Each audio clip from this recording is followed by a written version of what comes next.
প্ৰথম ৰেচিপি এটালৈ আপোনালোকক স্বাগতম জনাইছোঁ। সকলোৱে বনাব পৰা সহজ ৰেচিপি এটা লৈ আপোনালোকৰ লগত আগবাঢ়ি আহিছোঁ।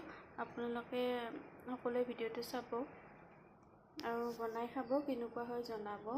এয়া চাউলৰ পিঠাগুড়ি, লগতে 2 চামুচ চুজি আৰু ৱালনাট আৰু কাজু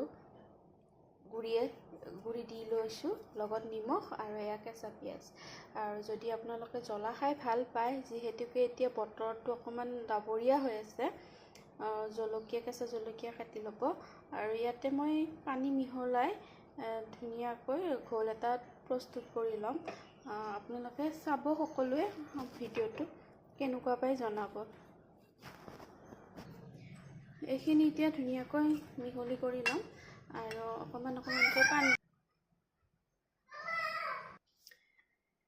এনেকৈ পানী অকণমান দি অনুপাতে যিমানখিনি লাগে এটা ডো বনাই ল'ব। মই জোখটো দিয়া নাই, যিহেতুকে মই আন্দাজ মতে লৈছোঁ, জোখ কৰি লোৱা নাই।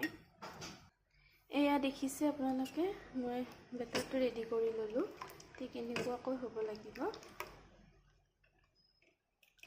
ইফালে আনফালে মই টাৱা এখন বহাই দিছোঁ, এতিয়া চাই যাব আপোনালোকে। এয়া মই টাৱাখনত ৰিফাইন তেল অকণমান দি লৈছোঁ, লৈ এতিয়া ধুনীয়াকৈ মিহলি কৰি লৈছোঁ চাৰিওফালে।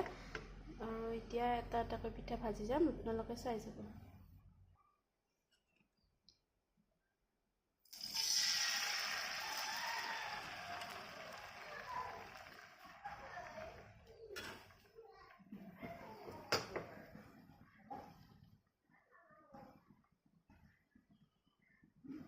এতিয়া এনেকৈ এখনকৈ পিঠা বনাই ল'ম, আপোনালোকে চাব।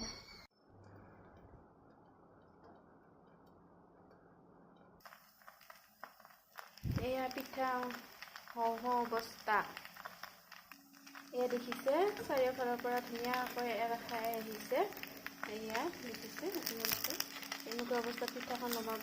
ধুনীয়া ক্ৰিস্পি হ'ব আৰু খাবলৈ বহুত সোৱাদ হ'ব। মই এতিয়া গোটেইকেইখন বনাই লওঁ, তাৰপিছত আপোনালোকৰ মাজত আহি আছোঁ। এয়া মোৰ গধূলিৰ চাহকাপ তৈয়াৰ হৈ গ'ল। এয়া চাহ, লগতে এয়া পিঠা। আপোনালোকে বিচাৰিলে পিঠা কণী ভাজি বা মাংসৰেও খাব পাৰিব। ডোছাৰ নিচিনা টেষ্ট হয়, খাই চাব। আৰু ভিডিঅ'টো ভাল লাগিলে শ্বেয়াৰ কৰিব। ধন্যবাদ।